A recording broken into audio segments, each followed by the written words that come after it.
60s counterculture.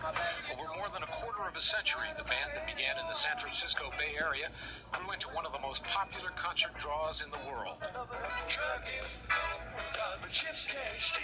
Songs like Truckin', Casey Jones, and Friend of the Devil were staples of album rock radio, yet the Grateful Dead only had one top 10 hit, Touch of Grey, in 1987.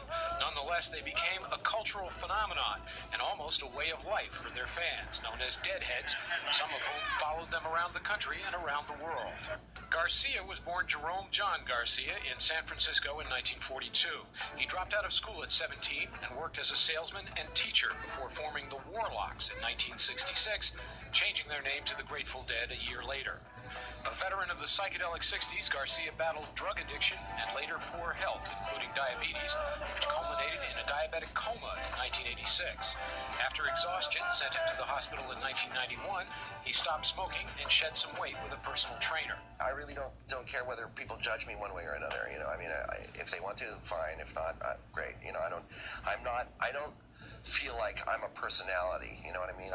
That's not what I want to be. I just want to play music, that's all. More than just playing music, the Dead used their global influence to advance environmental concerns, like saving the rainforest, as well as other charitable causes. As the band's patriarch, Garcia became a larger-than-life figure to his fans. Those close to him knew him as a sensitive man with a spiritual side. I love great art, and poetry. All the things that enrich human life are things that I like. There's tons of music that I love, and I don't really think I'm going to be able to get around to everything that I potentially love in this lifetime. Away from the Grateful Dead, Garcia turned out solo albums and paintings, some of which were recreated in a line of neckties. For me, it's a little like music. It's a lot like music, actually. The approach is really pretty much the same. I start something, and then it starts to turn into something. And as it gets more complete, I see it more clearly.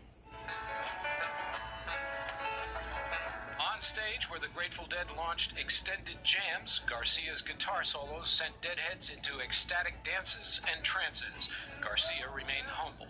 Oh, God, I'd like to learn how to play the guitar before I die. Yeah, that'd be good. On July 9th, in Chicago, Jerry Garcia played his last concert fronting the Grateful Dead. It may have been the end of an era.